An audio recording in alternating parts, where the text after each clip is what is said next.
Hi, everybody. I'm John Taylor. I'm a clinical social worker. My practice is just outside of Salt Lake City, Utah.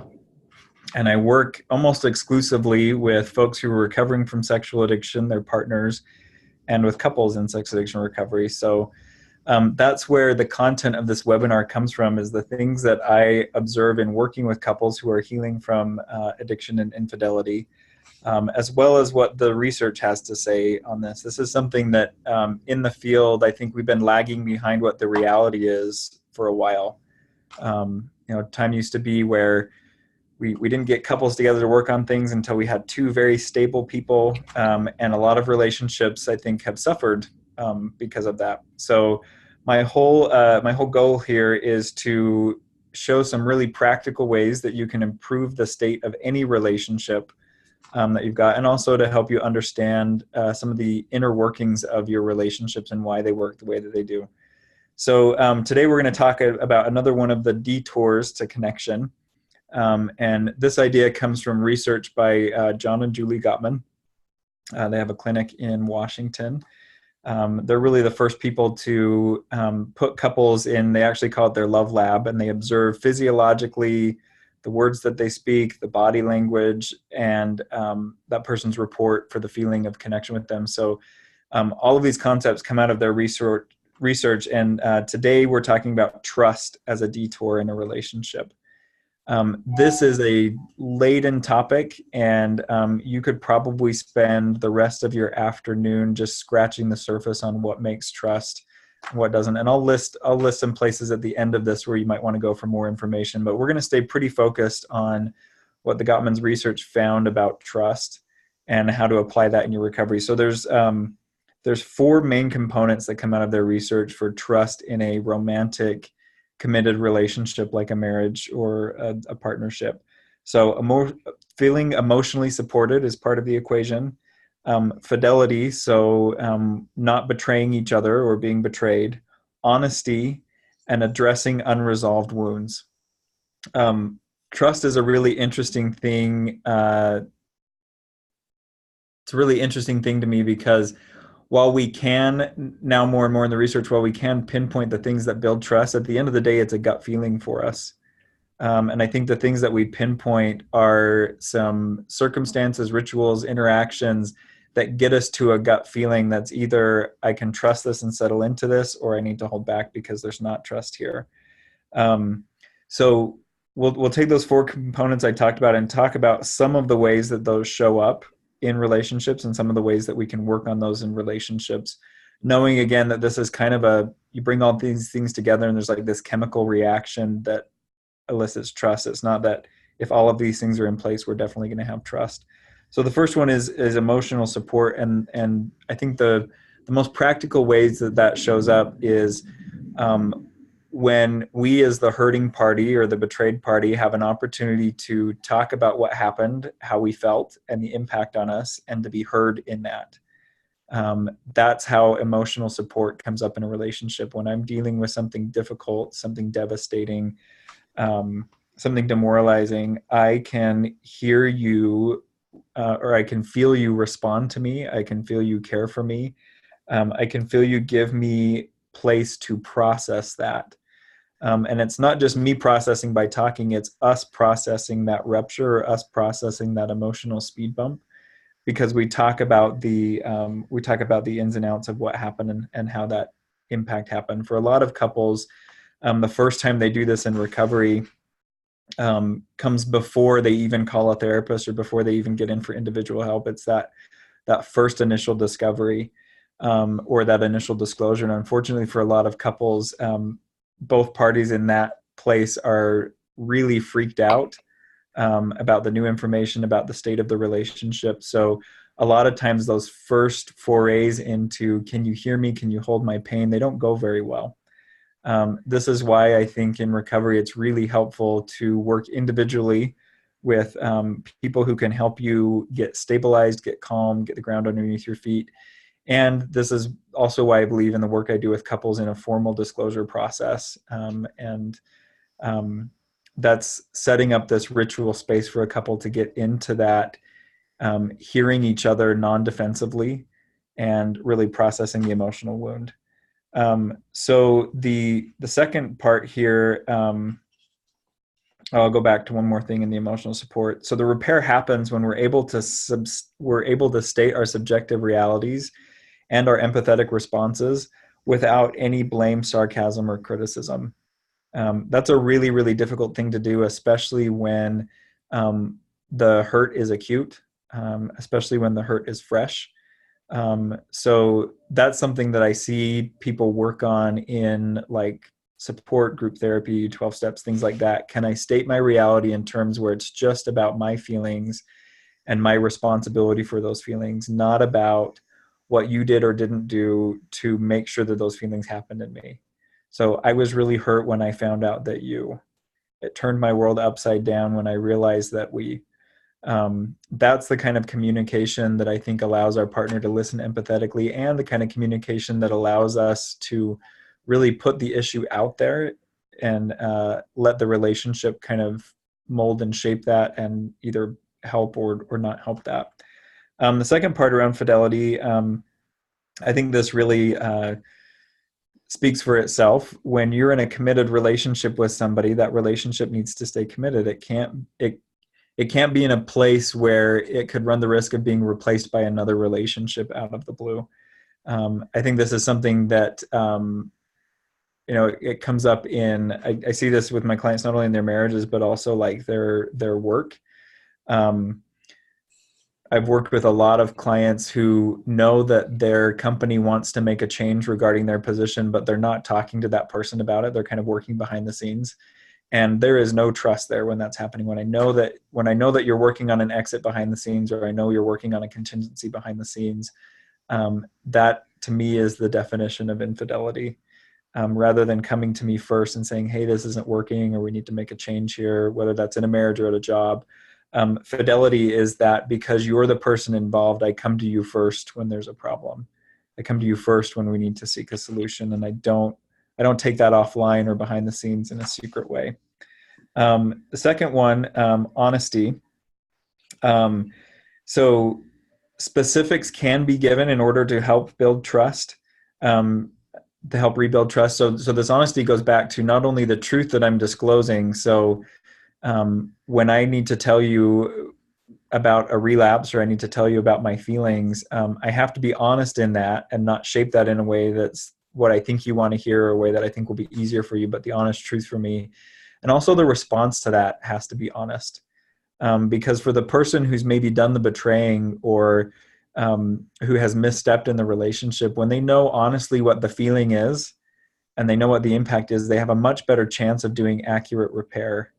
It's also really important here, what they found in the research is that in the listening, asking, what can I do to make this better? Or what can I do to rebuild trust is a really key question for both parties, because for the person who's been hurt, they're able to outline, like, this is what I need from you now, and they can set an expectation, and they can see whether or not that person will work to meet that expectation. The person who's done the hurting also knows on very clear terms what the relationship needs in order for trust to be rebuilt and for repair to happen.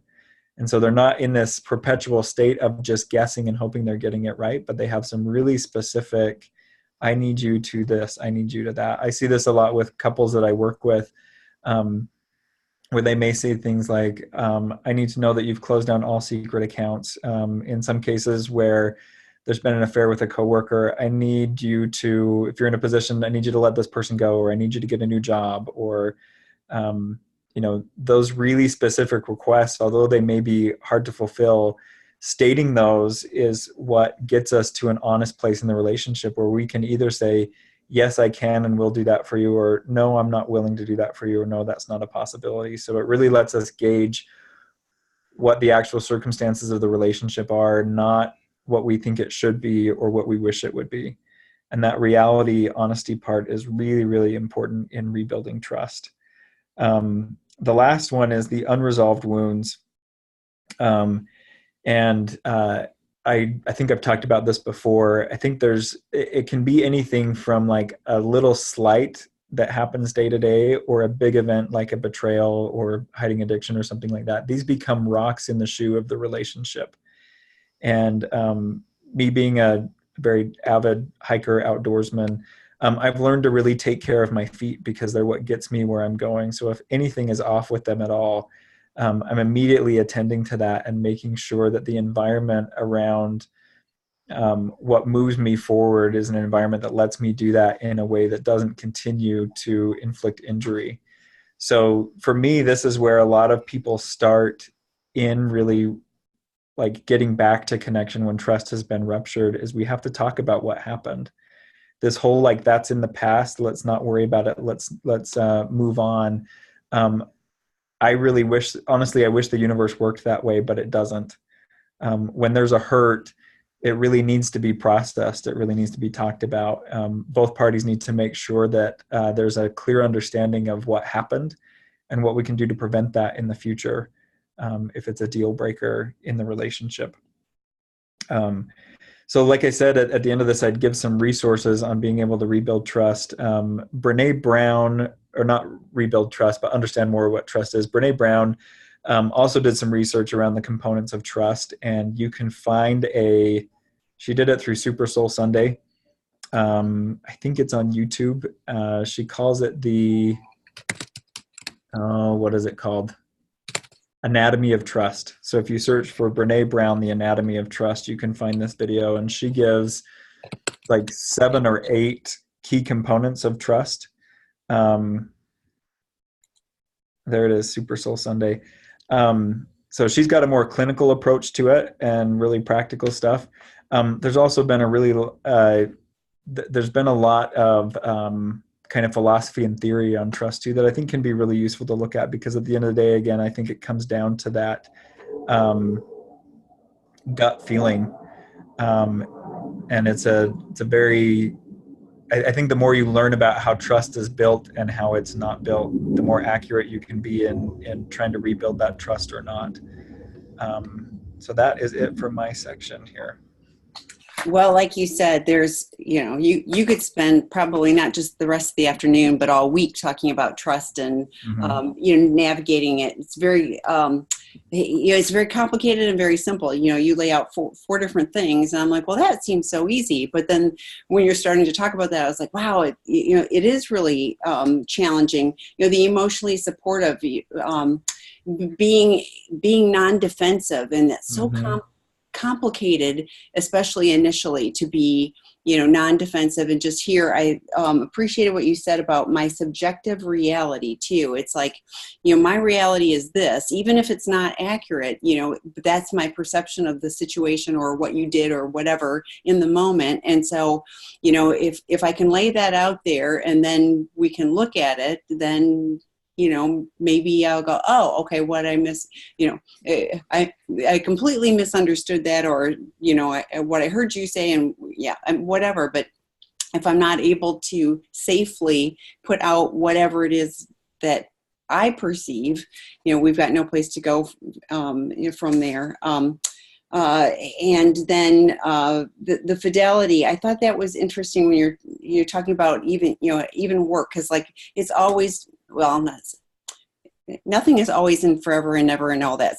So often, or my perception when you talk about fidelity, it really goes back to my romantic, primary relationship. But, I thought about that. It's like, yeah, I mean, I've experienced betrayal in a workplace. And so if I remember that, fidelity, is not having secrets. Fidelity is being able to be in a safe place, and all of those type of things, and also how if I'm having those issues at work and then there's still stuff going on at home, that makes it very chaotic and problematic, so finding those safe places, whether it's a 12-step meeting or whatever it is that is a safe place for me to find some connection and check in on reality. So the honesty, I thought it was interesting when you're talking about, in order to rebuild trust, not shape it the way you want to hear it. Like, well, it's going to be so much easier if I tell it to you this way, because, and I hear that a lot with I have a lot of people that reach out, and email questions to Dr. Rob, et cetera. And so I help respond to those. And there's often those components of it of, where he's, and I'm using he and she, and just for context, where he's saying, well, if you didn't do this, then I wouldn't have, and whatever, so it's like the reality, but it's like, I want to shape it so that it makes me feel better, or I want to shape it so that you hear it in a different way of, but it isn't really honest. And I think at the end of the day, both parties know that they aren't relating on an honest level. When you talked about it's at your gut level. And I think even, when you're doing all that kind of stuff, there's this current of this isn't safe, so it isn't rebuilding the trust. So even if the words are coming out in a more pleasing way, it still isn't feeding that emotional, spot. So the rock and the shoe of a relationship, I so relate to that, because I too, run and hike and all that. In fact, I had something in my shoe this morning when I was out running, and fortunately I was just like I could kind of move my toes, but I was like, first thing I did when I got home was I dumped my shoe out to make sure that you didn't go out on the next run, dealing with that. Somebody, one of the partners I was talking to a while back, she talked about, she was talking to her husband, and she said, you're trying to put a Band-Aid on something that needs antibiotics. And I thought I thought that was such a brilliant way of looking at addiction, is like, if you're trying to do little surface things, but you're not really getting to the root of the problem and dealing with the underlying issues, and those little, so it's like those little slights. It's like, it can be a little slight, it can be a whatever. However, if I don't address that with antibiotics, and I just kind of go, oh yeah, Band-Aid, and go on, that, that's going to fester underneath and continue to cause problems, even worse problems. I think those things all build up. So, thoughts? I would say the relationships that have the highest level of trust to me, and that I feel the closest, and some of the moments I feel the closest in, is when a conversation starts with, I have some resentments I need to talk to you about. Those are scary, scary conversations, but I always know that when that comes up, I am getting honesty from that person. And when we can really listen to each other in a non-defensive, attacking way, we learn a whole lot about the state of the relationship and what needs to be done to keep it strong. And I think that's that's a big part of kind of processing that, when getting the antibiotic in there, is we can get some sunlight down in here. This doesn't have to be something I hold on to privately, or keep from you or anybody else. This is a reality of how we're relating right now, and I'm going to own it. That goes a long, long way to build trust. Trust is not just about liking somebody or feeling good. It's about feeling, in essence, it's about feeling that we can predict them with a reasonable degree of confidence. Yeah. First thing you said was resentments. And I was like, oh, there's an S at the end of that. It's like, they're so much easier to deal with if I can just deal with them one at a time. So, I'd rather have somebody go, I have a resentment right now, let's deal with it. Rather than, oh, there's going to be a laundry list of resentments. Oh my goodness. But for me, so often my resentments, there can be a grain of truth in them, or there's whatever, but a lot of times it's just my perception, is off. I had something, I may have shared this before, but, my husband brings home tissues, and like, he brings home, this package, and it's holiday ones, and it's like right before Christmas. And now I'm going to have tissues that are like, I'm going to be using Kleenexes that are holiday motif in July and August, and in Arizona, and it's like, he doesn't understand me at all. No, drama. And, so I went for a walk, thank goodness. And I came back and I said, I have to tell you, like, I don't understand, why you would do this. And he goes, red is your favorite color. And so I bought it because, like, it had your favorite color. So my complete perception of my husband doesn't know me at all. He doesn't understand me. And, how could he, after all this time, and he was like, your red's your favorite color. So I bought these tissues because it's your favorite color. So my resentment was completely unfounded. And actually then I adored having these red box tissues, even though July and August, and you know what I mean? So a lot of this stuff, if I can air that, like you talked about, if I can bring this to my subjective reality, and if I can bring it honestly, then oftentimes my resentment is either, I mean, it could completely be legit, but oftentimes, I have a perception of things, and if I'm dug in on that resentment, I can't find the path to, well, is there another side to it or whatever? So lots of good stuff. So, Yeah. okay, so we've got some questions. Great. My addictive husband has begun recovery with a specialized therapist. He's 2 weeks in, as well as participating in a men's drop-in group on Sunday nights and listening to Dr. Rob's blogs, probably listening to the podcast. We are 1.5 years from the first discovery day. He states his acting out was brought on by an affair he thought I had with a business partner almost 16 years ago. I have not had an affair or been remotely intimate with anyone in our 29 years of marriage. His perception of this affair was not even discussed then. I was not aware of his incorrect thinking until a few months ago. He's determined that it happened. I can't convince him otherwise, even though at this point I literally have nothing to lose by admitting to any wrongdoings on my part. He likes to say that he's forgiven me for what he thought I did and makes me feel good to and makes him feel good to do so. However, he won't let it go. Even talks to our children. Ouch. I listen to Dr. Rob. He's always talking about that, about his thinking and that I did have an affair. Additionally, I caught him on Facebook sexting another woman, initial D-Day, but because he swears the woman was me, that I catfished him, so feel that it's his way of absolving his guilt at being caught. He wants to force me to admit catfishing him, though it wasn't me.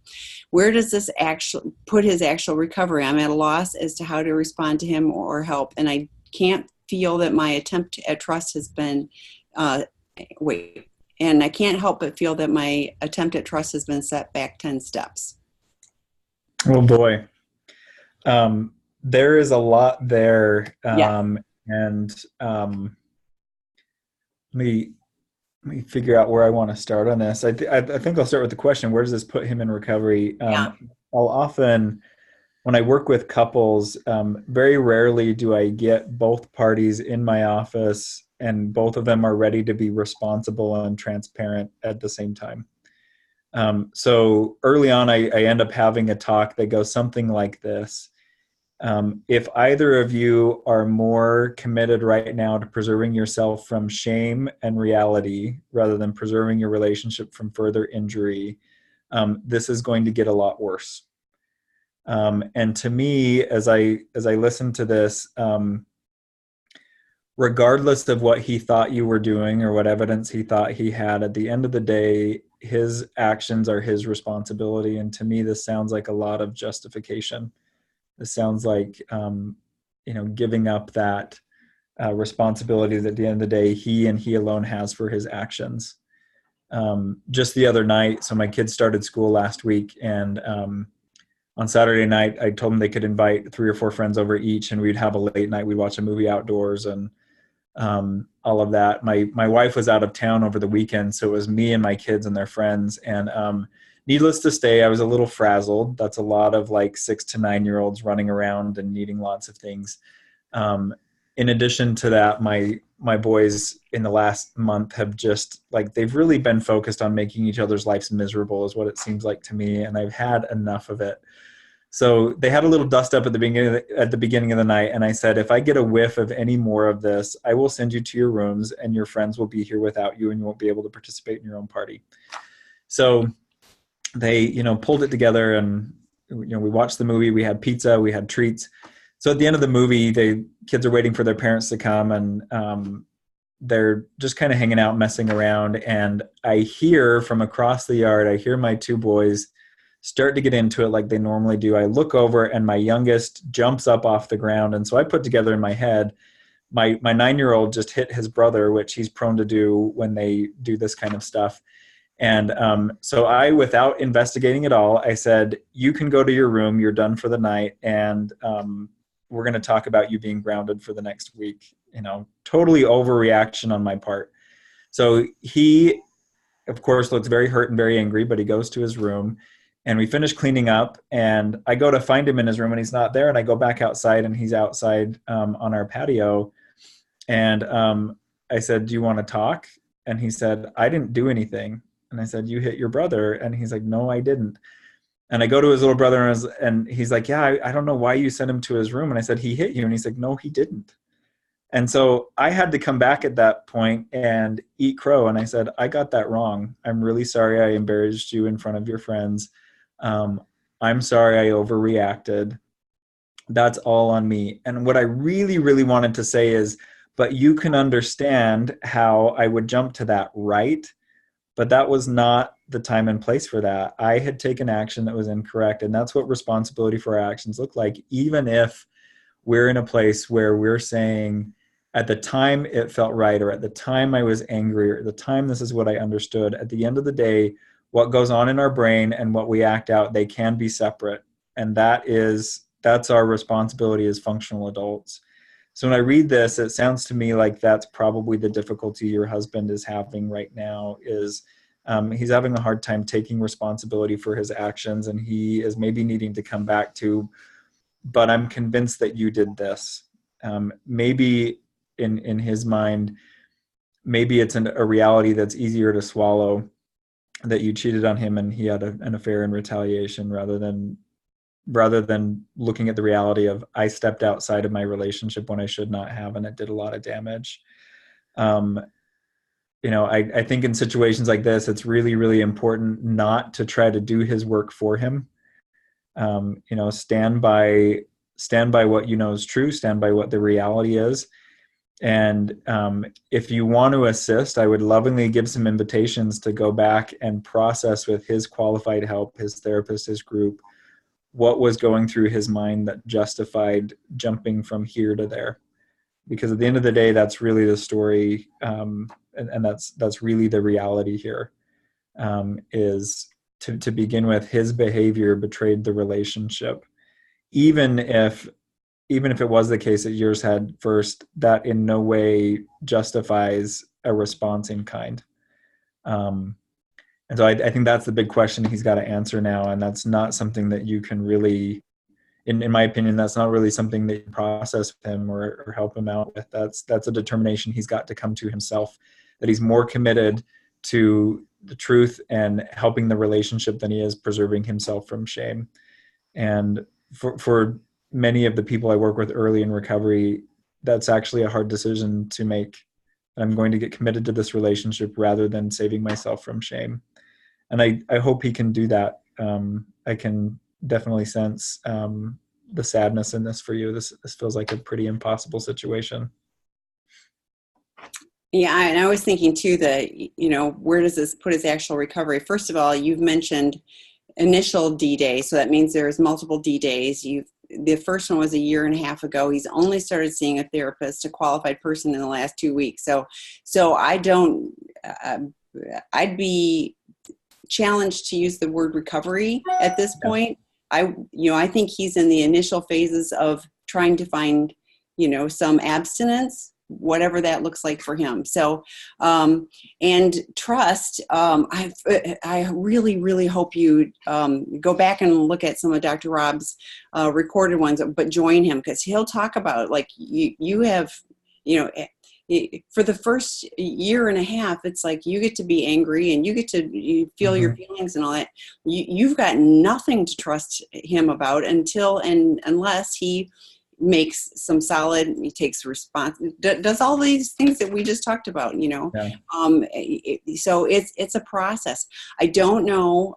You're very early in this process, but I don't know if there's a formal disclosure that his qualified therapist is working towards. Obviously, well, not obviously, I'm going to take that back. We highly recommend that you have support, along that way. It's a whole process. Disclosure, like therapeutic disclosure, not just discovering things. And I really hope you listen to some of Dr. Rob's previously recorded, because he talks about kids. Don't tell your kids, even if they're adult kids. Yeah. They don't want to know, and about his behavior, and they sure don't need to know that he is making stuff up about you. At the end of the day, it's not your kids. It's not their.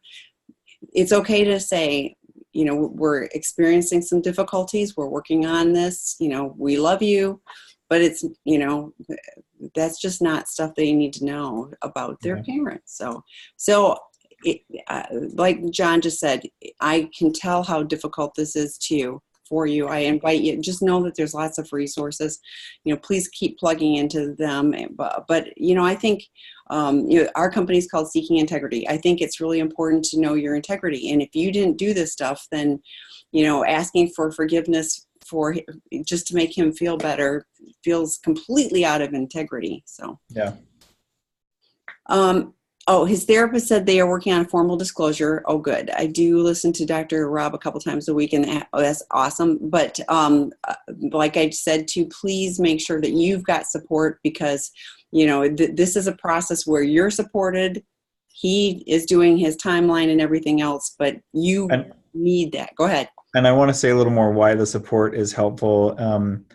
Currently, I'm actively working on disclosures with 5 different clients and couples. And every single one of them at some point says, is this really necessary? It's going to hurt a lot.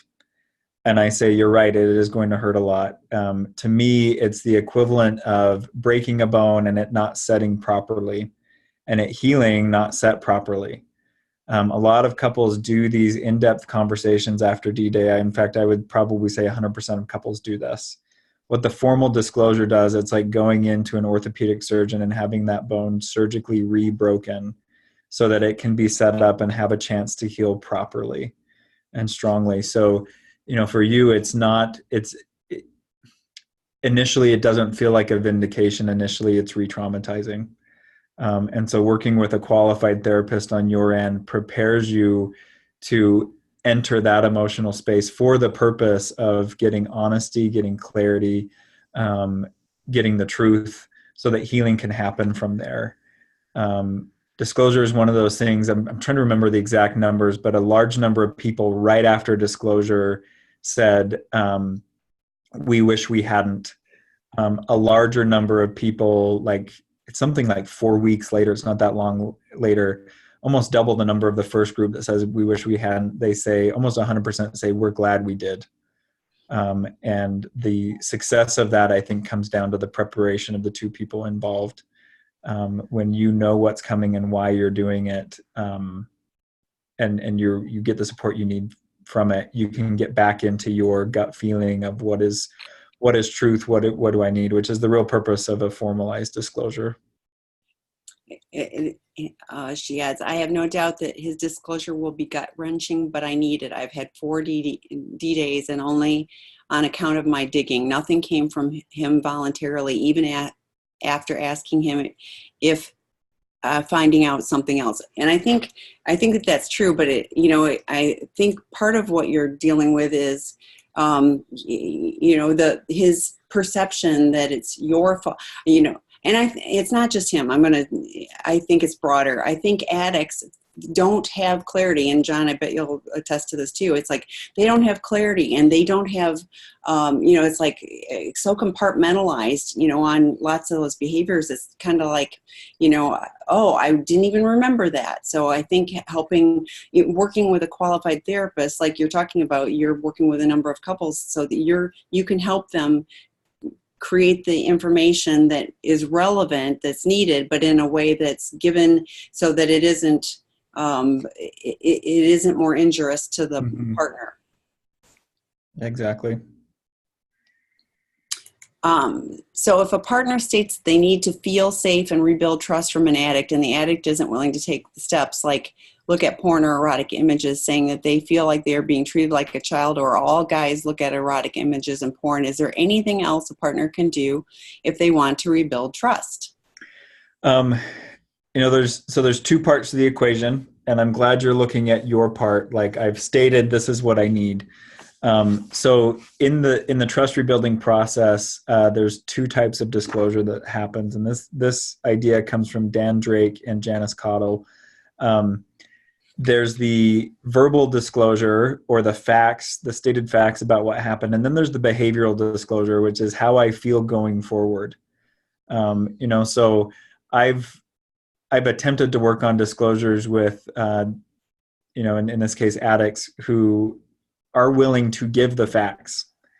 and they do give all the facts. But their behavioral disclosure is, I'm angry, I'm resentful, and I'm not changing a thing after this. Our relationship is not going to get any better after this. And I think that's really important information to pay attention to as well.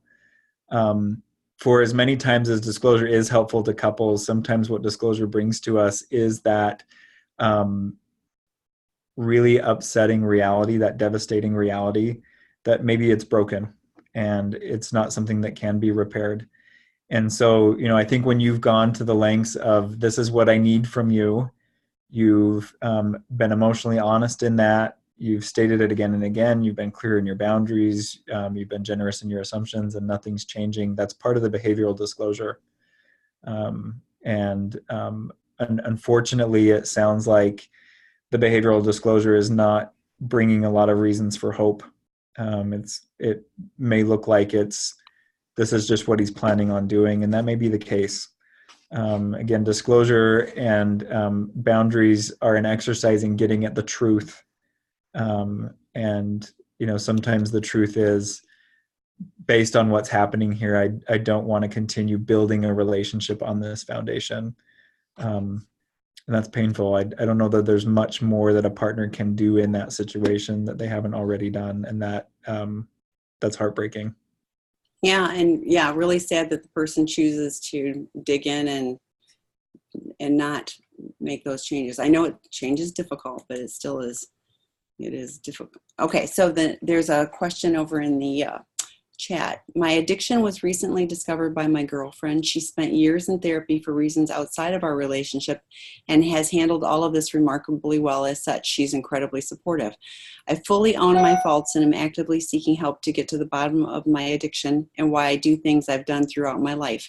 I want to ensure that I'm doing everything I can to keep her feelings top of mind while focusing on my own recovery. That can be tricky balance. Any advice you can give on how best to focus on our individual needs and healing while also keeping the health of our relationship at the forefront would be very much appreciated. In situations like this, I'm really glad to hear that it sounds like each of you have some resources that is helping to hold this pain and this information, which is good. In my book, when you want to give something to your relationship, a couple of things: you better make sure that you actually possess it. You can't buy favor or healing in a relationship on credit. The second thing is being able to communicate clearly about what you can and cannot give. There are going to be times, I think the way to keep the balance here, it's not like there's a set in stone, well, if you're 3 months in, then this is what you can do for your relationship and this is what you need to do for yourself.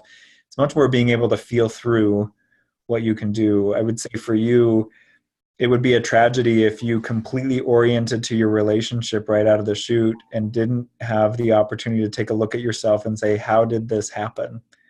Because I'm guessing by your response now, this is clearly not something that's in your value system, and you've been living out of alignment with your values.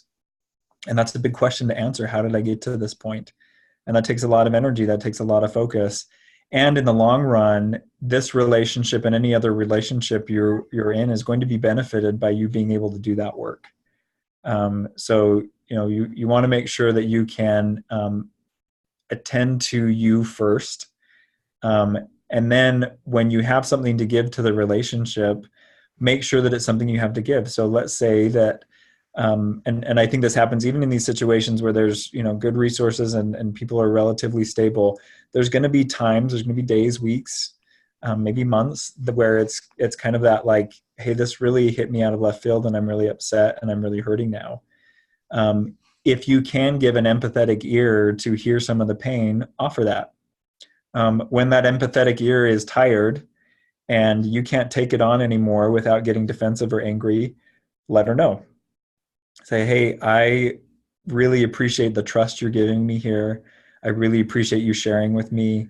I'm starting to feel my shame take over. I'm starting to feel like I'm in a place where I can't listen to you empathetically, so I need to take a break.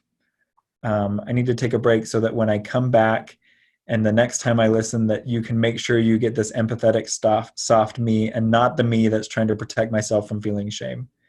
And again, that's part of that honesty part of rebuilding trust and, processing the injury and stuff.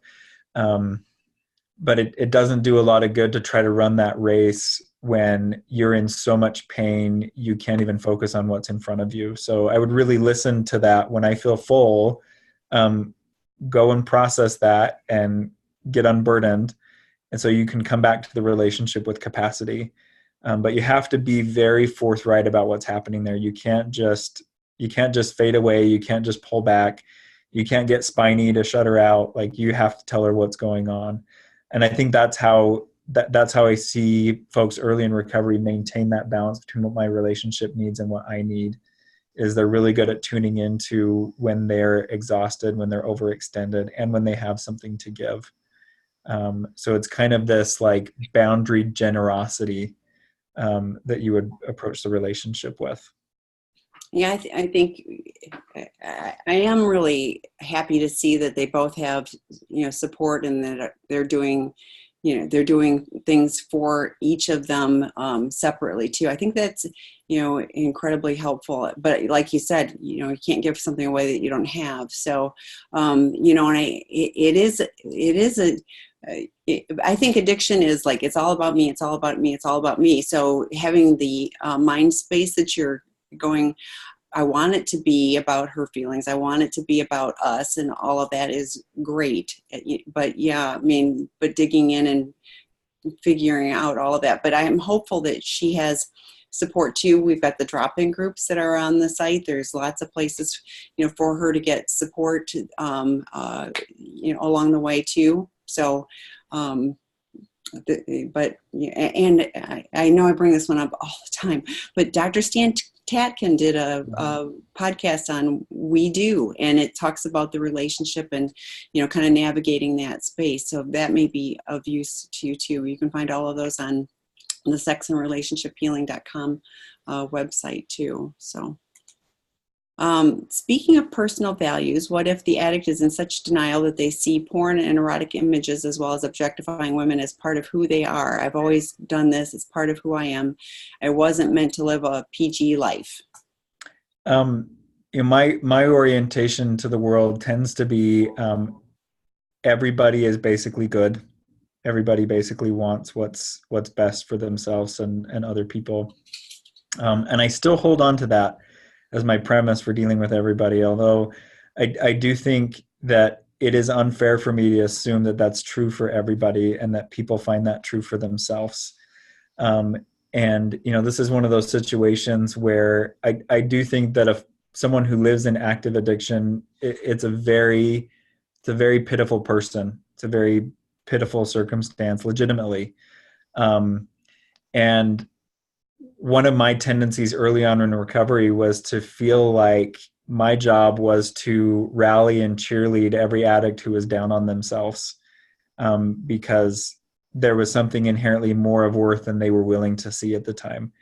And again, I think there's a place for that. I think there's a place to say, that's not how I see you, or I don't believe that's true about you. And at the same time, I think it's important to recognize that folks have a right to live on the level of awareness that they want to live on. Some people really get a lot out of diving under the surface and finding out who they really are. Some people feel alignment looking at their behavior and the patterns and saying, my behavior and the patterns on the surface, this is who I am. This is a manifestation of who I am. And for some people, that makes sense too. For me, it comes down to that fundamental way that we're oriented to understanding ourselves. Either we have deeper potential that we haven't been locked into, or our complete story is right there on the surface. And this may be part of what you're experiencing there. If the addict is saying this is just who I am, they may be one of those, like, I just look at my behavior and that tells me who I am. They may not value a lot of introspection. They may not value a lot of, like, is that really true? And that might be, for now, completely satisfying to them. And again, I think it's part of the heartbreak there. When somebody's in what they've always been in and has what they've always had, and for all intents and purposes, it looks like they're completely content to stay there. Those are the times where I do a lot of surrender to my higher power, um, I hope that there's a larger force in the universe that can care for this person and help this person, because I certainly can't. Um, but that's a really hard belief to dislodge, especially if you're a loved one of that person. Yeah, I struggle a bit when you're talking about, that may be completely satisfying. And I'm not that kind of a person. So that would, Mm-hmm. to just go, yep, this is just who I am. And, I'm going to accept it and whatever. So it's a very foreign thing for me. The other thing I was thinking of, well,